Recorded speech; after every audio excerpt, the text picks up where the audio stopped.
impoverished area like this one might have been called the poor part, or shantytown, or simply the wrong side of the tracks.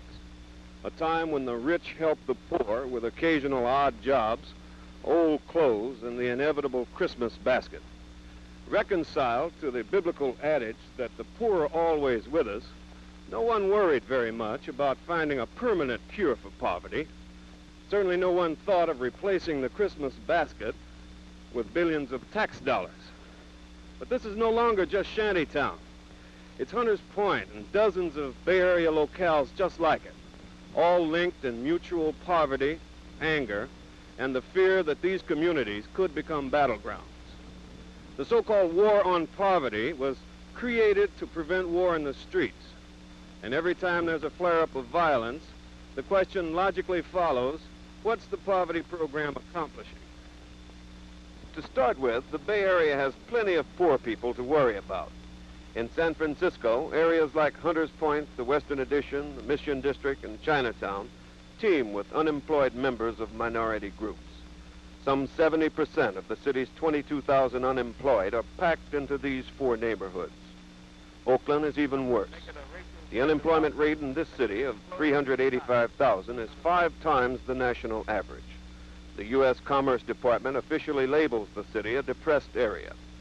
Industry is leaving, and the city administration seems helpless to reverse the trend.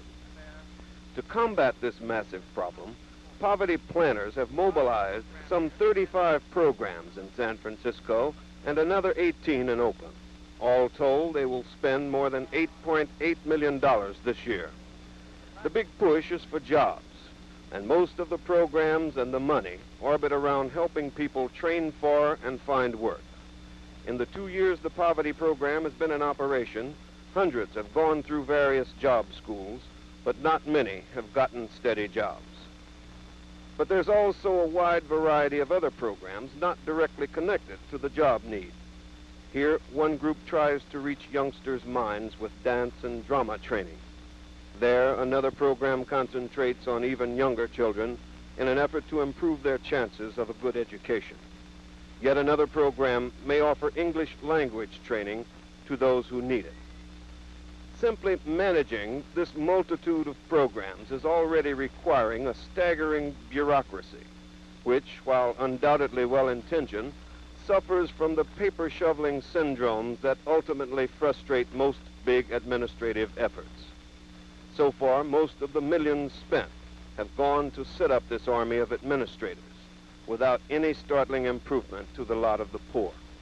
The administrators' answer to this complaint is that the poor can't really be helped until even greater amounts of money are expended. The irony of the San Francisco poverty program is that we do not have the resources that other institutions have.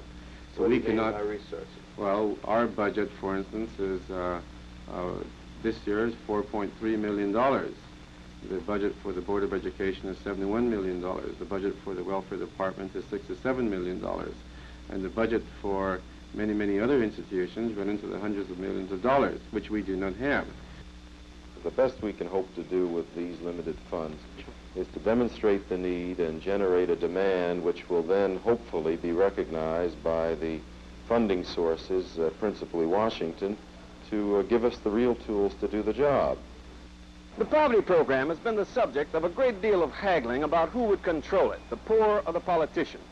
With the federal government pouring millions of dollars into a program that's chock full of bureaucratic jobs with relatively handsome salaries, it's small wonder local politicians fought for control.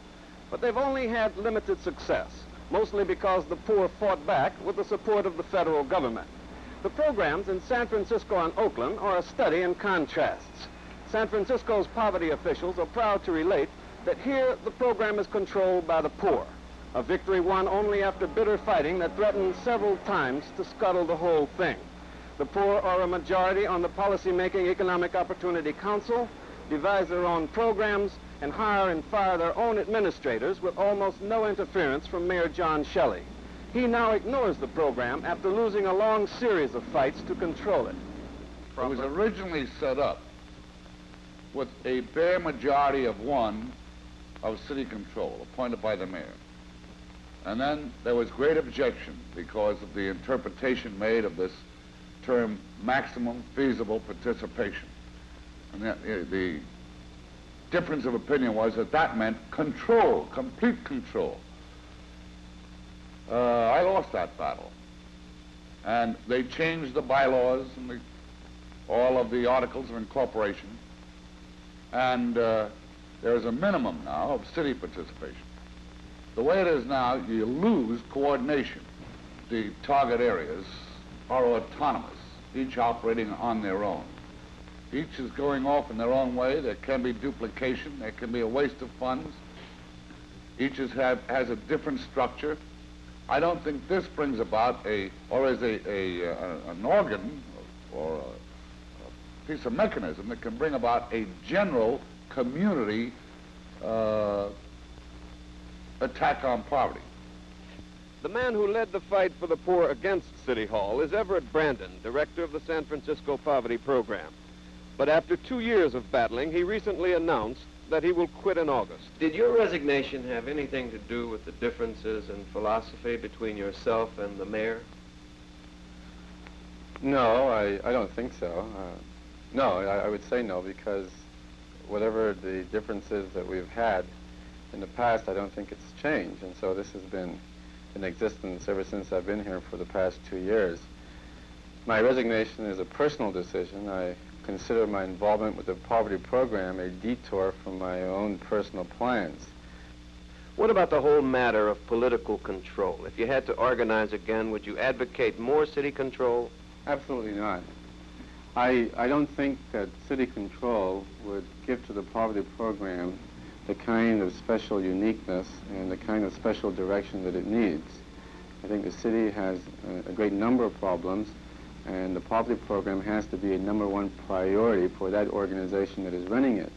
And I think the reason that the EOC has been effective as it is in bringing about social change in San Francisco is because of this independence.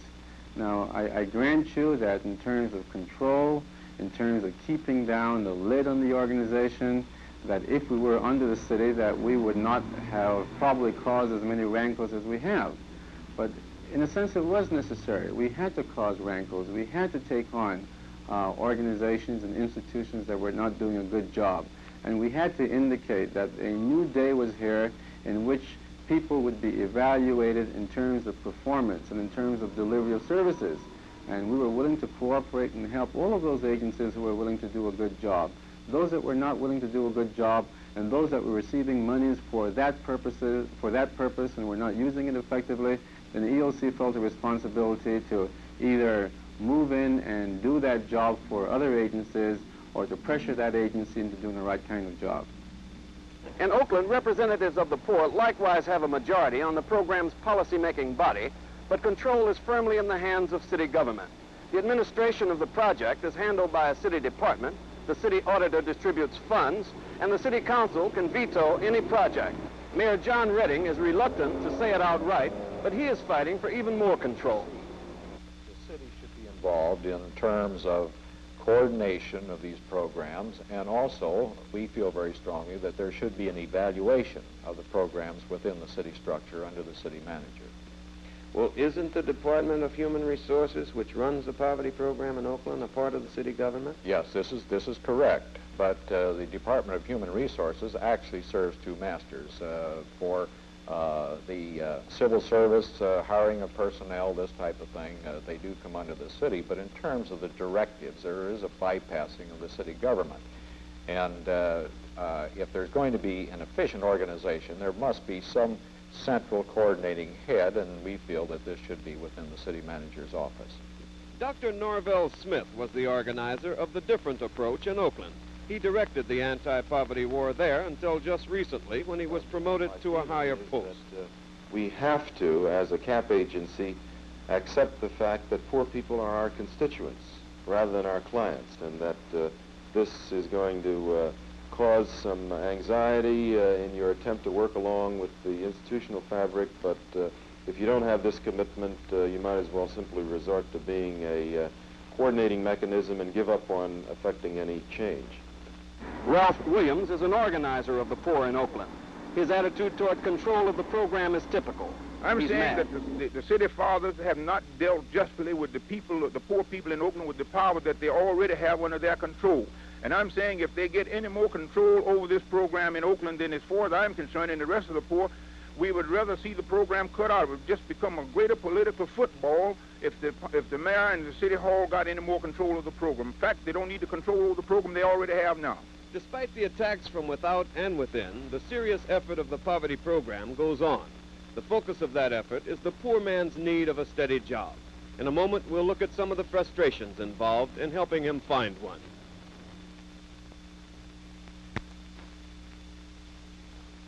For most people, holidays are great fun, time off for a little leisure. But if you're out of a job, a day off doesn't mean very much. Leisure is a luxury the poor can seldom afford. The things most Americans take for granted in this affluent society, a steady job and an occasional respite from it, are still a long way off for a great many people. For them, the poverty program offers hope, but still only hope.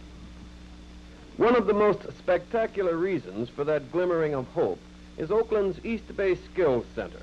Operating on a $5.2 million budget, the center specializes in training the hardcore unemployed in skills they can use to get a job.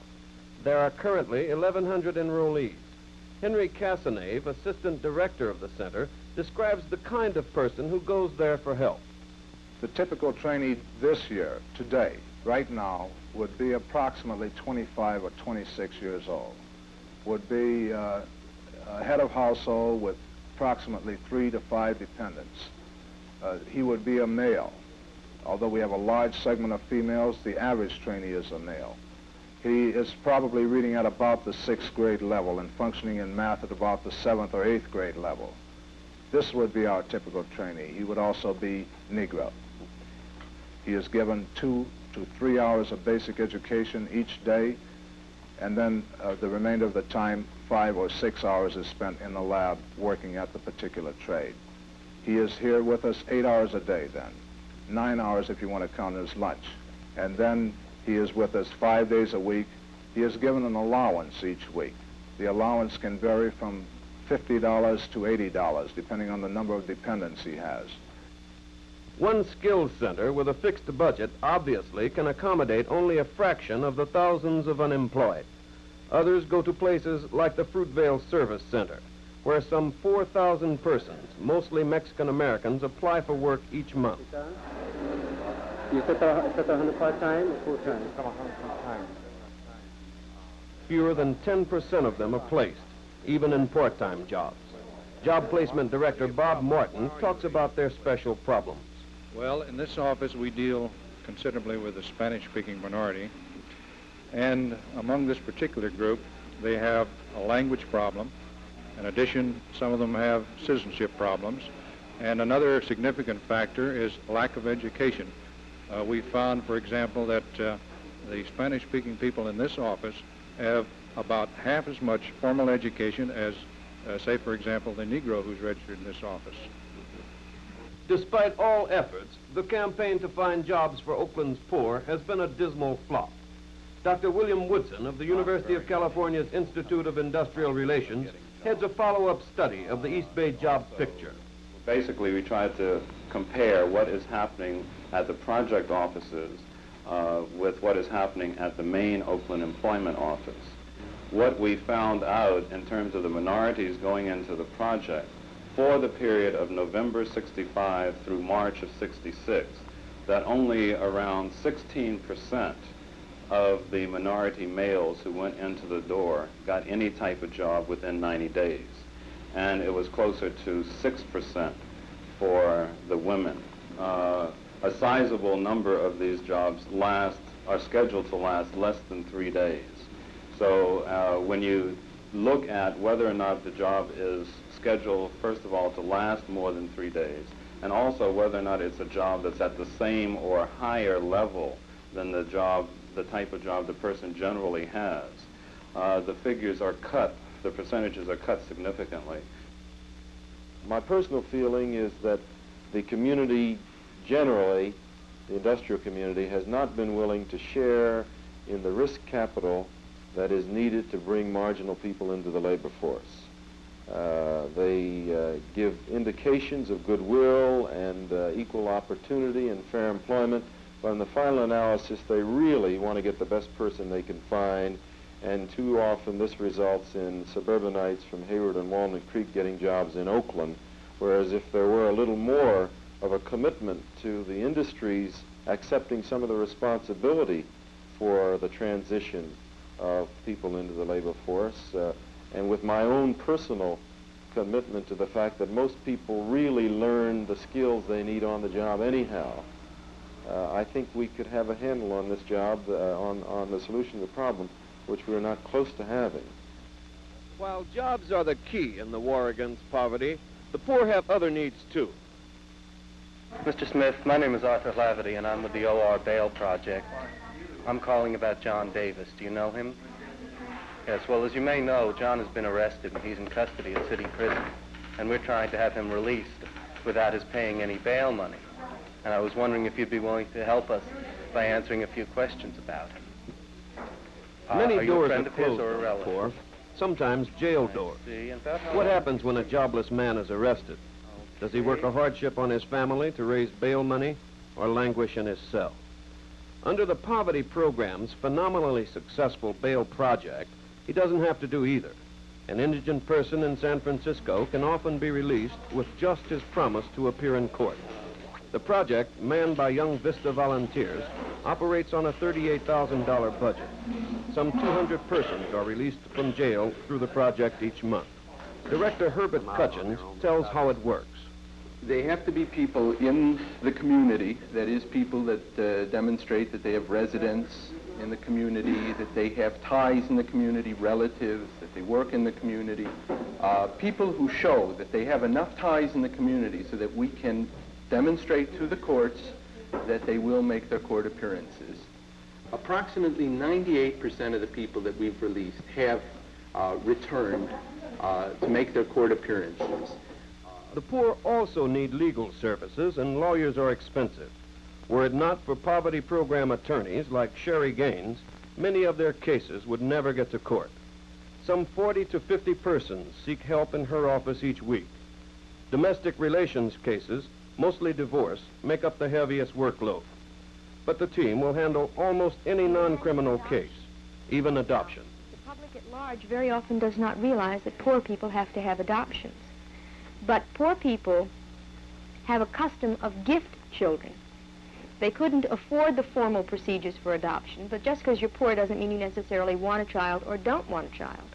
And when a mother had a child she didn't want or she felt she couldn't keep for one reason or another, she would often give it to a family. The family might have that child, or even the single woman might have that child for years, then get in need of Veterans Administration benefits, Social Security, or welfare. You cannot collect any of those benefits unless the child is legally related to you. You must either be a legal guardian or a certain kind of blood relative in some instances, or you must be an adopted parent. We will do that kind of work in those fields. San Francisco's Hunters Point is the scene of an outstanding example of the poverty program's self-help philosophy. Here, a group of residents have formed a redevelopment corporation. With the help of expert advisors and a grant from the EOC, they are planning the complete rehabilitation of their neighborhood, even to the design and construction of the buildings. The corporation is headed by a Hunters Point mother of 9, Mrs. Osceola Washington. Condition had got so bad of complaints about housing and the housing condition of Hunters Point, eviction and this type of thing. So the citizens were concerned, and then we organized ourselves, and we are now in cooperative, and we are under the state law, and out of this incorporation, we had gotten a grant of $96,000 from the EOC. And we would like to see our own construction company organized up there, that we can hire the young men in this community that live on the hill, that these people will be able to train and have skilled people, that when redevelopment clear that hill, that these people will be able to walk up and accept the job because they have gone through this training and the rehabilitation. If the war in behalf of the poor is to make permanent changes in the cycle of poverty, they must start with the very young. East Oakland's Child Care Center is a kind of Head Start program for preschool children. It is staffed by neighborhood parents and teachers from Merritt College. Its intent to expose child and parent to learning experiences they would not have gotten at home. The director is Mrs. Betty McFarland. Over here, we have children learning about different geometric shapes. Right here, our teacher is telling this little girl about differences and likenesses among people. Dark hair, dark hair. And who has the straight hair? Where's the lady with the straight hair? That's right. And who has real curly hair here? Curly hair. Children will sit for hours molding things into shapes that they enjoy feeling and forming. The emphasis in this program is really on training of children and training of parents. We want our parents to learn how to work in the nursery school and also to take home some ideas which have positive value at home. Few, if any, of these youngsters realize the seriousness of poverty. They can afford to wait a few years before demanding results of the poverty program. But their older counterparts are more impatient. We'll hear from them in a moment.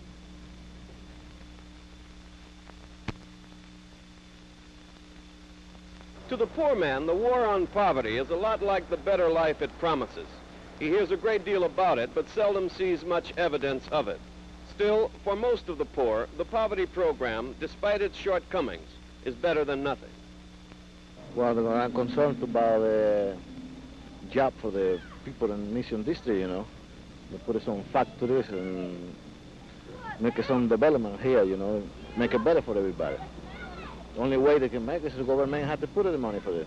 I think we were pleased with what has happened in our school, the equipment and whatnot, tape recorders, listening centers has been a big help to teaching our children. Well, far as I can see about it now, I don't think it's anything. So far, I don't see where they'll hope no one else yet. It may further down the road, but right now I don't see where they'll hope any of them at all. They go to a job, they tell the people they got to belong to the union, and if they go to the union tell them they got to have a job, and so they just get the runaround.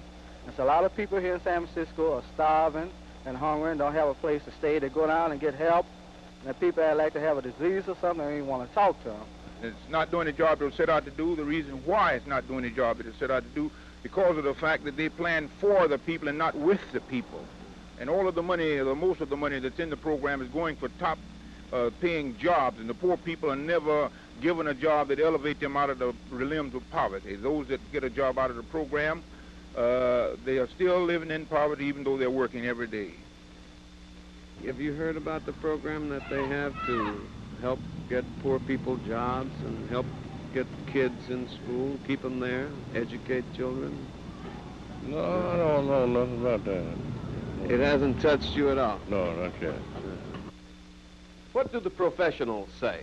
The success of the San Francisco program is that people are having, for the first time, an opportunity to help themselves. We are not conducting a welfare program. We're conducting a program where people have this kind of opportunity to direct their own lives. And the fact that we have poor people who are running their own institutions, who are running housing cooperations, who are running neighborhood consumer councils, who are running nursery schools, who are developing workshops and running training programs. This is a tremendous achievement, and this is only one part of the picture. The impact of the Economic Opportunity Council and the poverty program has far transpired beyond the limits of the community action program itself, but it's affected the entire community, where the redevelopment agency, the public health agency, the welfare agency cannot come in and establish a program or establish a building or establish a project that will affect the lives of people without them becoming involved. Well, we've brought some hope to poor people. We've brought poor people into the decision-making process. We have filled some tremendous gaps in services along the way, examples being those in specialized health services, legal services. We have brought the State Employment Service, which in this state is one of the better ones in the country, incidentally, out into the neighborhoods and have humanized their whole operation and have shown them the importance of looking for jobs for people rather than simply looking for people for the available jobs. I think there have been some tremendous successes that can be projected beyond that if we ever had the resources to build upon those successes. Whether you're looking forward at what the poverty program hopes to do or backward at what it's failed to do, one fact remains clear. Poverty is no pushover as a target. It is just as firmly entrenched in neighborhoods like this now as it was when the elimination of it became a national goal 2 years ago. But that's a simple conclusion. Obviously, the so-called war on poverty had no chance of scoring quick victories when it began. What's harder to assess is the program's progress. In this reporter's opinion, the most concrete accomplishments have been the organization of the poor. Traditionally voiceless and out of touch with the forces that affect their lives, the poor now have organization, and with it, power, political and otherwise. How wise the poor will be with their power remains to be seen. But if one looks for solid victories, concrete accomplishments in the program, he's likely to be disappointed. The job placement program, for instance, is not producing more jobs, and that's where the poor had their biggest hopes. Virtually no one so far has been lifted out of poverty by his bootstraps. The fringe programs, like the legal aid, the theater, the preschool training, all are commendable, but remain only secondary efforts. No one expects to conquer poverty with them. Finally, there's a real need for a great deal more money if this is to be anything more than a token effort to stamp out poverty. In every office, there is more work, more clients than capable staffs can handle. The poverty fighters preach patience and hope because they know they aren't winning. They're barely staying even. This is Ben Williams reporting.